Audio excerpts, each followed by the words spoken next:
Ja, dit is 'n regte boek in die Bybel. Ek is nie besig om gek te skeer nie. Jy sal slim wees as jy daar by Openbaring begin en so klein bietjie terugblaai. Man, ek is opgewonde oor die woord vanoggend, want ek hoop dat dit jou sal bemoedig. Ek hoop dat dit jou rigting sal gee.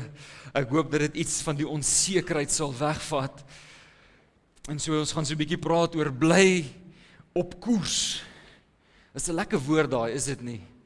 Op koers. Hy preek lekker ook, nê? Rigting vas.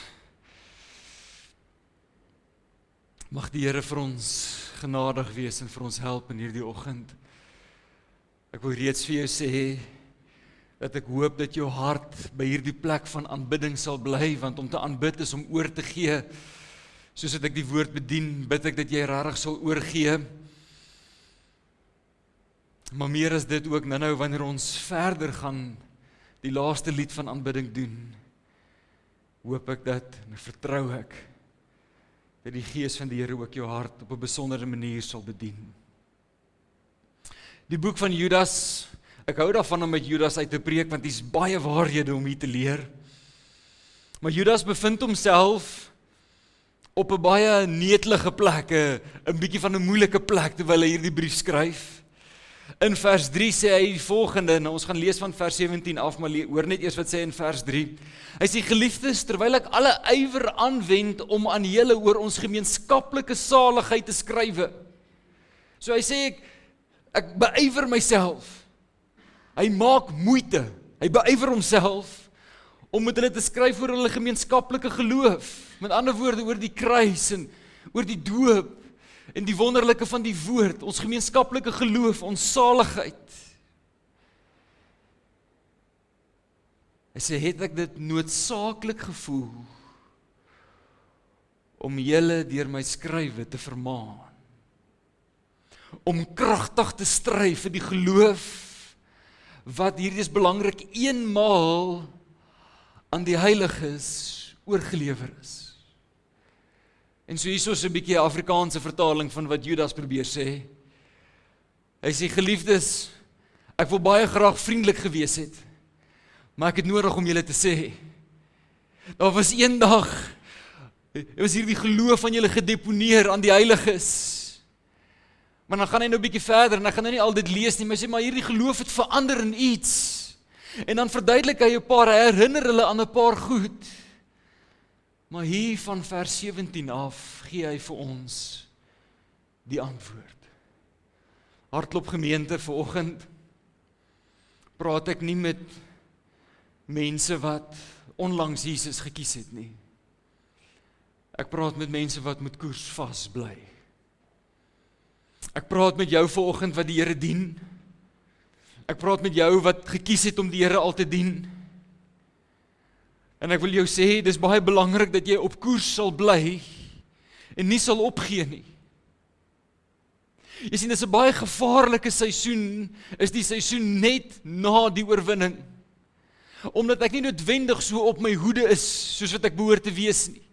Ek is nie noodwendig so wakker soos wat ek behoort te wees nie. Ek raak so klein bietjie gemaklik met een of twee klein goedjies. Maar hoor wat is die antwoord, en lees asseblief saam met my van vers 17 af. Hy sê, maar julle geliefdes, dis nou ons wat graag koersvas wil bly, wat wil bly staan op die rots, wat wil hierdie stryd voleindig. Hy sê, jy moet hierdie woorde onthou wat tevore gespreek is deur die apostels van ons Here Jesus Christus. Dat hulle vir julle gesê het, hier's waar ons moet vashou. In die laaste tyd, is ons in die laaste tyd? Ek glo ons is, en as ons nie is nie, is ons die naaste aan enige ou wat nog ooit was. Sal daar spotters wees, wat volgens hulle eie goddelose, baie belangrik, begeerlikhede wandel. Hy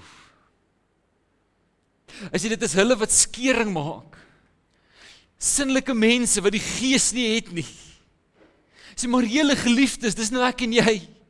Julle moet julle self opbou, hier is die antwoord, in julle allerheiligste geloof, en in die Heilige Gees bid, dis waar ons gaan wen, en julle in die liefde van God bewaar, terwyl julle die barmhartigheid van ons Here Jesus Christus tot die ewige lewe verwag. Aan sommige wat twyfel, moet julle barmhartigheid bewys. Maar aan ander moet julle met vrees red, deur hulle uit die vuur uit te ruk, en ook die kleed moet hulle haat wat deur die sonde bevlek is. Weet dit seker, sonde is nie jou vriend nie. Aan hom, nou wat magtig is om julle van struikeling te bewaar, en julle sonder gebrek voor sy heerlikheid te stel met gejuig. Aan die alleenwyse God, onze Verlosser, kom toe die heerlikheid, majesteit, krag en mag, nou tot in alle ewigheid. Amen. Judas eindig hierdie brief deur te sê, jy moet asseblief onthou, dat hoe moeilik dit ook al mag wees, hoe naby die struikeling ook al mag kom, dat God is by magte om my en jou te red. Kan ek asseblief net 'n amen kry? Hy is by magte om my en jou te red. So, jy sien, ek en jy leef in 'n redelike lineêre tyd. Ons word gebore en dan is daar 'n môre en 'n oormôre en daar is 'n gister en 'n eergister. Die Here wat ons dien is buite tyd en ruimte.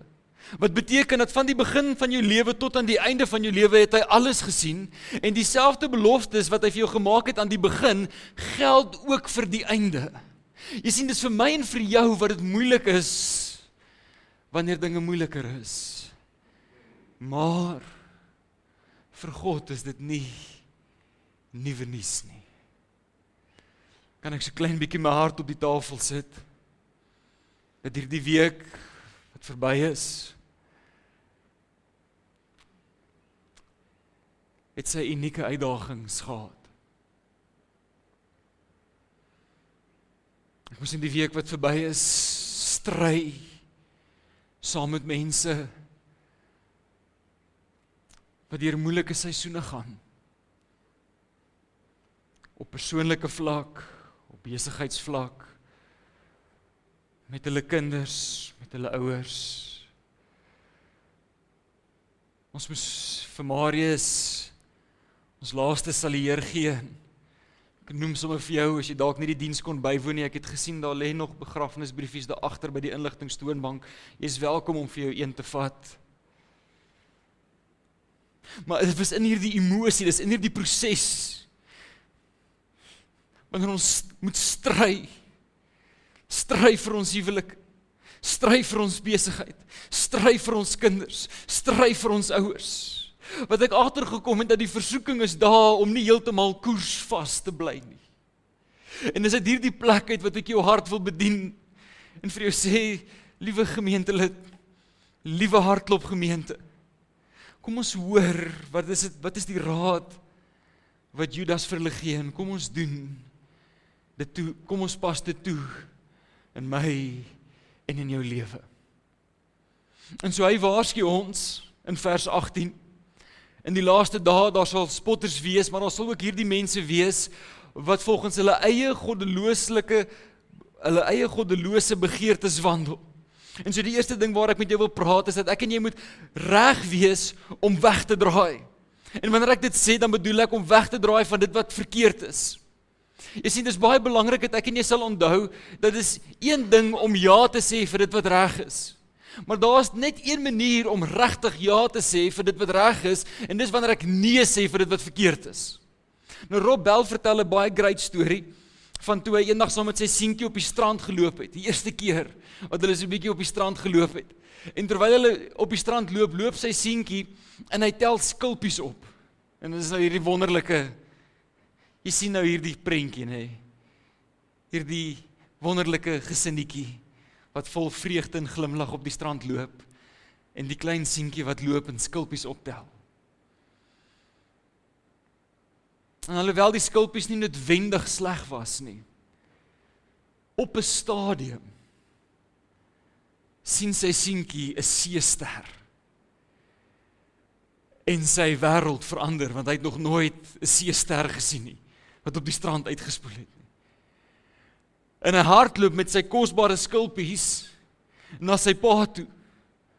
Maar nou wil hy nie sy skulpies neersit nie, want dit is sy nuwe skulpies, jy weet, hy het hulle net gekry. En dan hardloop hy met 'n handvol skulpies na hierdie seester toe, en dan probeer hy om hierdie seester op te tel, en dan sien hy, gits, ek kry nie hierdie seester opgetel nie. En dan hardloop hy terug na sy pa toe, maar hy wil nie sy skulpies heeltemal los nie.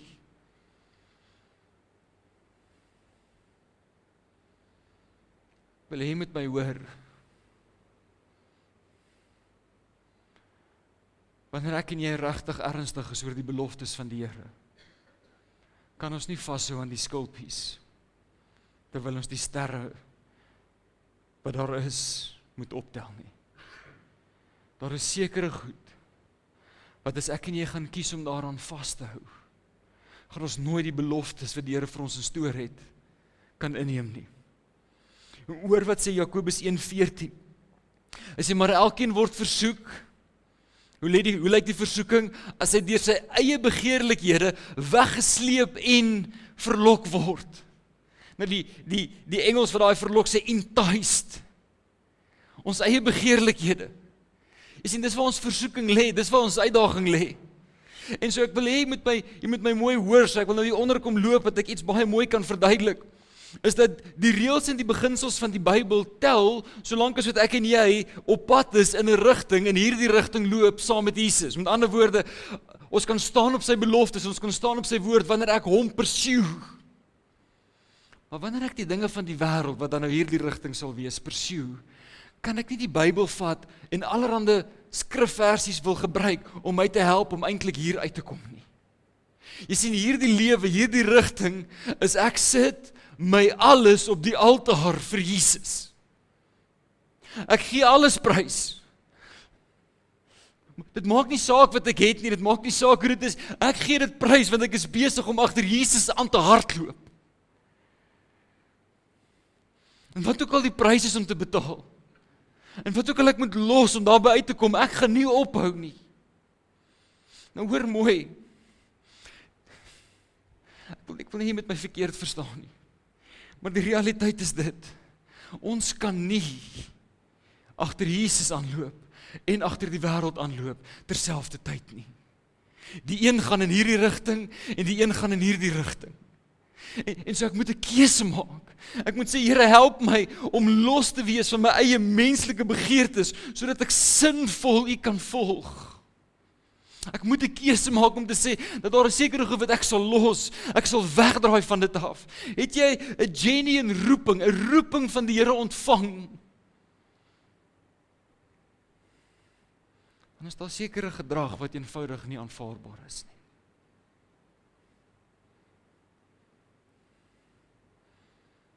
Weet jy, dat jy 'n liewe kind van God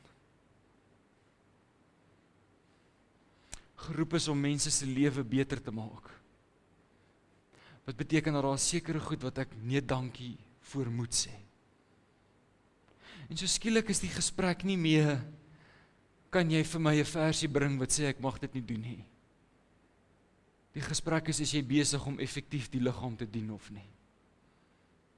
Is jy besig om die mense om jou te help om nader aan Jesus te leef? Kerk, sonde is nie jou vriend nie. Is nie jou vriend nie. Ek en jy behoort weg te draai. 2 Petrus 2:2 sê, en baie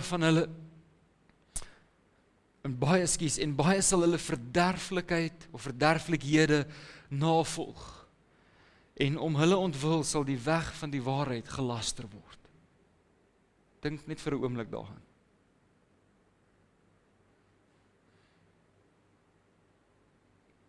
Jy sien, ek kry in die week wat verby is 'n Facebook post waar hulle dit vreeslik verkondig. Hierdie pastoor het geskei en hy het niemand gesê daarvan nie. En die wêreld het rede om kwaad te wees oor dit. Ek wil nie egskeiding goed praat nie. Maar is dit nou net pastore wat die liggaam van Christus verteenwoordig? Kom aan kerk, julle moet nie so stil wees nie.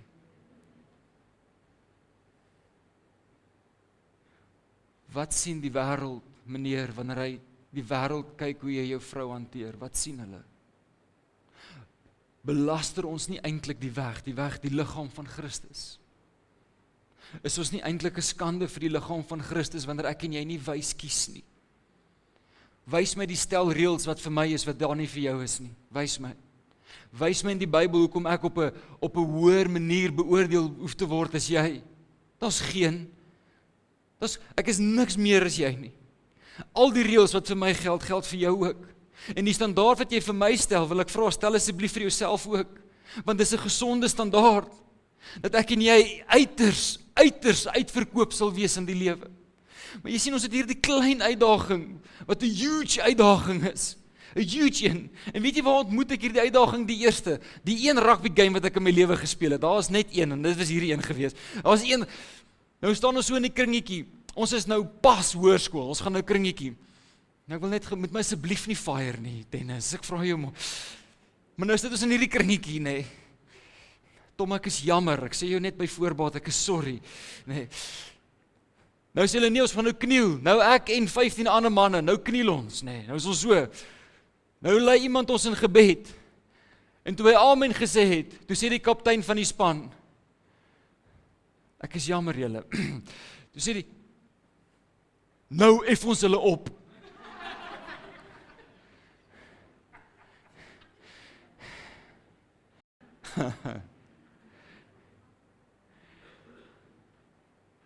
En net daar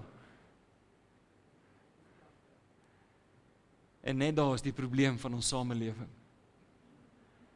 Want ons dink as ons 'n bietjie bid voor die tyd, kan ons maar praat soos ons wil. En jy weet waarvan ek praat. Jy sien, die genade was nooit veronderstel.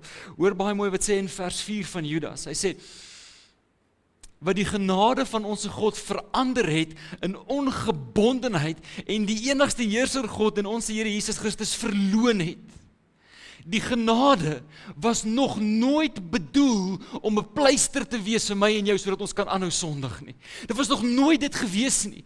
Dit is 'n instaatstellende genade, wat God sê, kom net soos wat jy is, sodat ek jou kan verander, dat jy kan lyk soos wat ek lyk. Nog een storie en dan vra hulle vir die tannie van 93, tannie, wat is jou geheim? Wat is jou geheim om so oud te word? Sy sê, kom ek julle nou sê, ek vat 'n doppie in die oggend en 'n doppie in die aand, en dan slaap ek lekker. En toe hulle nou vir haar lag, toe sê sy, maar natuurlik bid ek daarom net eerste.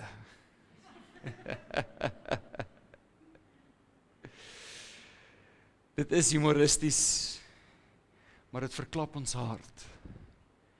Kerk, ek wil jou mooi vra. Bly koersvas. Bly op koers.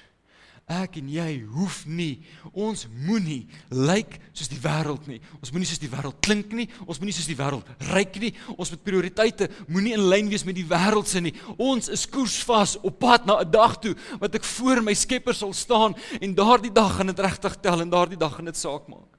Nie alleen spreek Judas hulle aan en sê, julle moet nie hierdie verkeerde gedrag doen nie, maar ook gaan hy 'n bietjie verder, hy sê, julle moet onthou om te bid in die Gees. Liewe gemeente, kan ons nog bid in die Gees?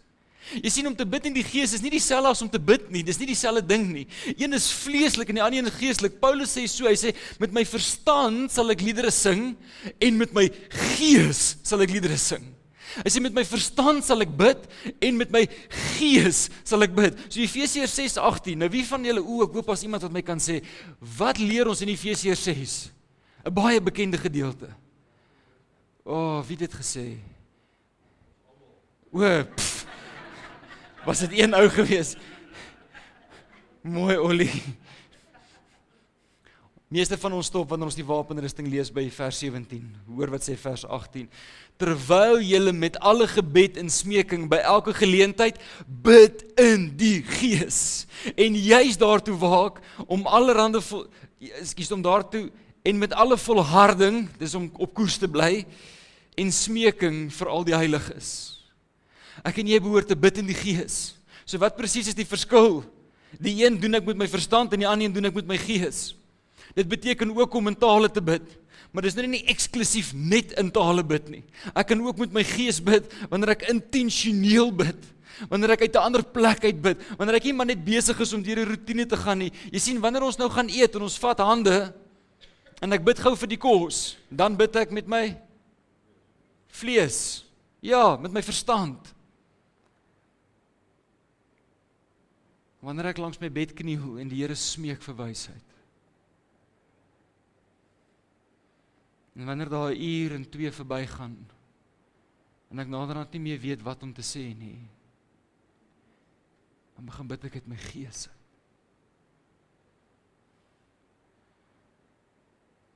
Judas se antwoord is, kry klaar met wat verkeerd is. Staan op en bid weer in die gees. As jy nie in die gewoonte is om die gees te bid nie, wil ek jou aanmoedig, bid in die gees.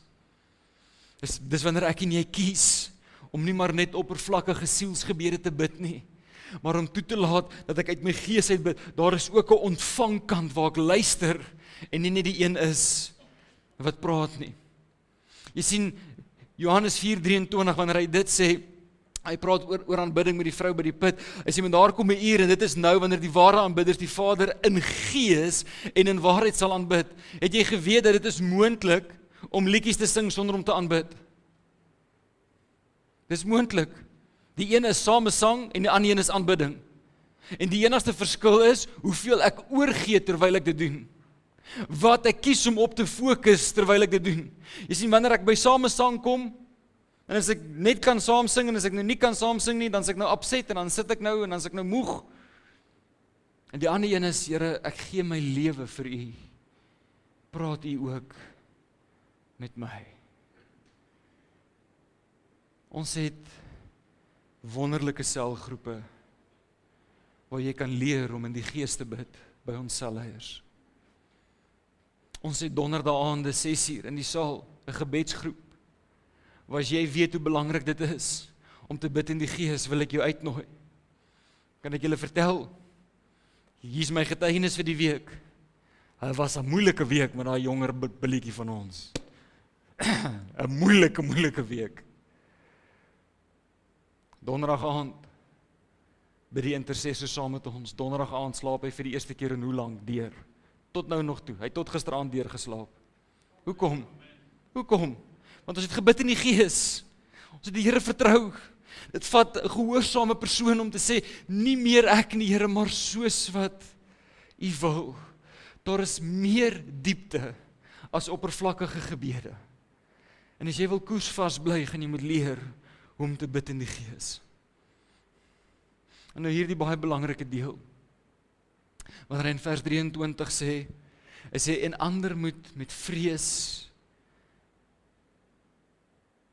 met vrees deur hulle uit die vuur te ruk, maar ander moet julle met vrees red deur hulle uit die vuur uit te ruk. Met ander woorde, dit is belangrik dat ons ook mekaar sal herinner, dat ons nie ons gesonde vrees vir die Here moet verloor nie. Nou liewe gemeente, ek het nodig om met jou hart te praat vir die volgende 2 minute, want hierdie is baie belangrik. Daar was 'n seisoen, wat manne voor in 'n kerk gesit het, hulle het gewoonlik sulke wit dasse aangehad, en hulle wou net bangmaak stories oor die Here praat, en daarom kon niemand regtig in verhouding met die Here staan nie, want dit was net bangpraat stories die hele tyd. Ek wil vir jou sê, die pendulum het heeltemal aan die kant toe geswaai op hierdie stadium, waar ons so gemaklik en familier geword het, dat ons vrees vir die Here verloor het. Ja, God wil in jou verhouding met jou staan. Ja, God sê ons is sy vriende. Maar hy is nog steeds God. Die probleem met hierdie ouens, aan wie Judas hierdie brief skryf, is die feit dat hulle self gedink, daar sal niks hiervan kom nie.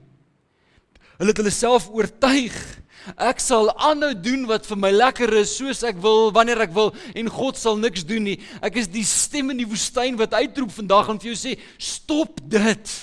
Hou op om jouself te oortuig, daar sal niks van kom en daar gaan niks gebeur nie. Jou sonde lei tot die dood toe. Kom vry van dit, man. Jy wil nie daar wees nie. Jy wil nie daar wees nie. Dis onnodig. Moenie jouself oortuig die hele liewe tyd. Ag, toe maar wat, ek sal maar net ek gaan gou die sonde doen, dan gaan ek vir die Here sê jammer, hy gaan my vergewe. Dit werk nie so nie. Dis onbybels. God wat alles sien, wat ook jou hart sien. Roep uit.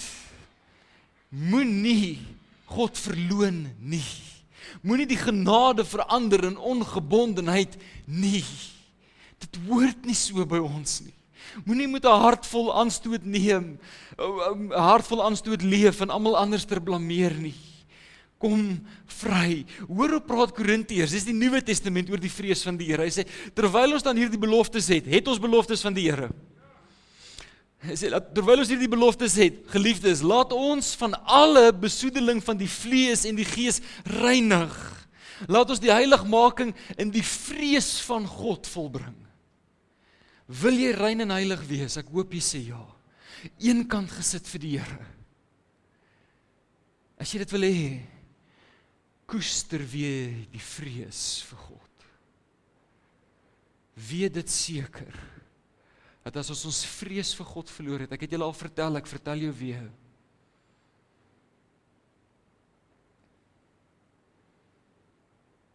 Baie bekende predikant, baie bekende, groot, suksesvolle bediening in Amerika.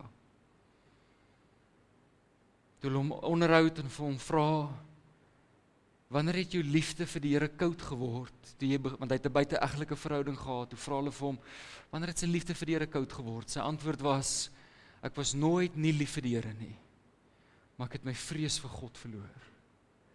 Jy sien, om op koers te bly, vereis van my en jou 'n hart wat besef, sy genade is daar om my vry te maak, nie om my in sonde te hou nie. Ek kan nie aanhou leef, 'n lekker lewe, uit die vleesmens uit, en kort vir die Here vra, ag, fiks dit maar net nie. Ek kan nie gaan kniel in die skram, gou 'n gebedjie opsê, en dan leef ons verder voort soos die wêreld nie. We need to be set apart. Hartklop gemeente, dis die gebed van my hart, dat die werksmag in Groblersdal kennis sal neem van Hartklop gemeente, omdat ons die beste werkers is wat daar kan wees. Dat wanneer mense by ons huise kom en hulle na ons huwelike kyk, hulle sal kennis neem, God is ons nommer 1 prioriteit. Hoekom? Want ek het 'n gesonde vrees vir God. Spreuke 14:27 sê, dis die vrees van die Here is 'n fontein van die lewe. Het jy lewe nodig? Het jy nodig dat daar lewe kom? Begin by die vrees van God. Wat gaan hierdie vrees van die Here doen? Om van strikke van die dood af te wyk. As jy jouself kort vind, dat jy in 'n strik trap, gaan kyk mooi, maar waar is jou vrees vir die Here? Ek het gewonder, hoe kan ek hierdie boodskap op 'n manier bymekaar bring? Wat is die een ding wat ek dink ons sal help, en dan gaan ons nou verder aanbid. En ek dink al wat ek jou regtig kan sê, is 2 Timoteus 11, want hy sê hierdie is 'n betroubare woord. Want as ons met hom gesterf het, sal ons ook met hom lewe. Jy kan nie die een hê sonder die ander ene nie. Die musiekouens, julle kan vorentoe kom. Ek wil hê jy moet my mooi hoor asseblief, moet hierdie nie mis nie. Jy kan nie die een hê sonder die ander nie. Wil jy lewe saam met hom? Almal van ons behoort te sê ja. OK, sterf dan vir jouself. Sê nee vir sonde. Sê ek sal dit nie doen nie. Al hierdie gewoonte sondes wat ons so maklik goed praat. Ek sal dit nie doen nie. Hoekom nie? Want ek het gesterf. Hoekom praat ek nie meer so nie? Want daai ou is dood, dis hoekom nie. Hoekom doen ek nie meer daai goed nie? Want daai ou is dood. Punt eind en klaar. Jy sien,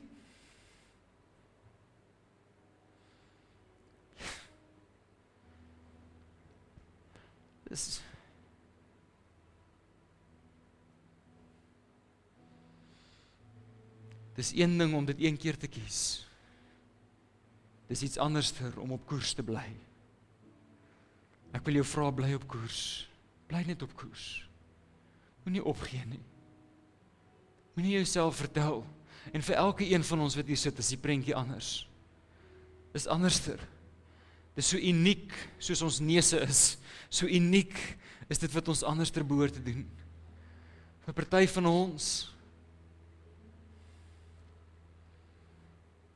ons moet langer in ons binnekamers bly as wat ons nou doen. Party van ons moet meer gereeld na ons binnekamer toe gaan as wat ons nou doen. Party van ons moet vinniger trou eerder as later. Party van ons moet vir daai biertjie kan sê nee. Party van ons moet ander goed kyk op jou foon as wat jy tans besig is om te kyk. Party van ons moet ons tyd anders spandeer. Ander van ons moet kyk na ons geld. Ander van ons moet kyk na ons woorde. Ander van ons moet werk aan ons gedagtes.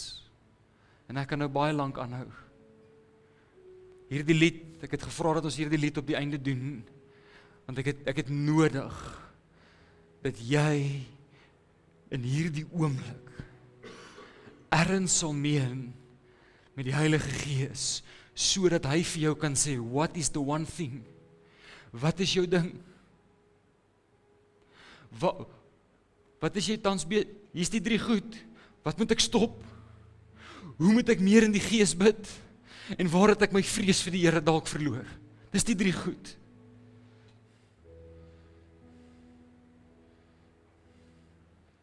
Staan asseblief saam met my op. Maak asseblief jou oë saam met myne toe. Hierdie volgende paar minute kan jou lewe vir ewig verander as jy net sal ag gee op sy uitnodiging. Want jy sien,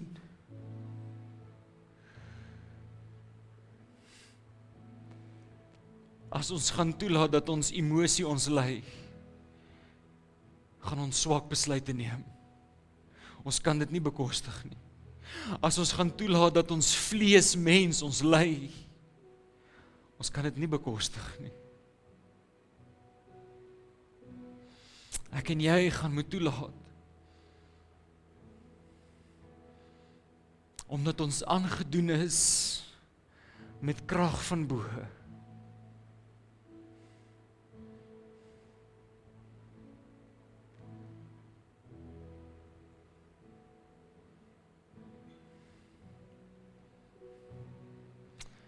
Hardloop gemeente.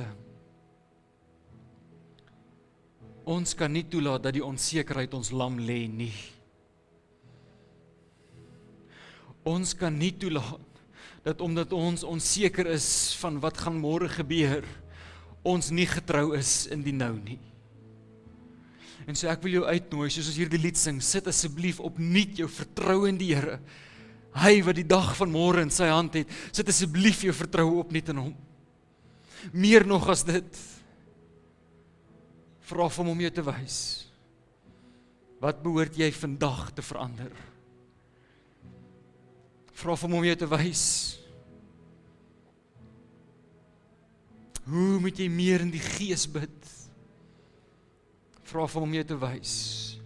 Of jy nie dalk miskien jou vrees vir die Here verloor het.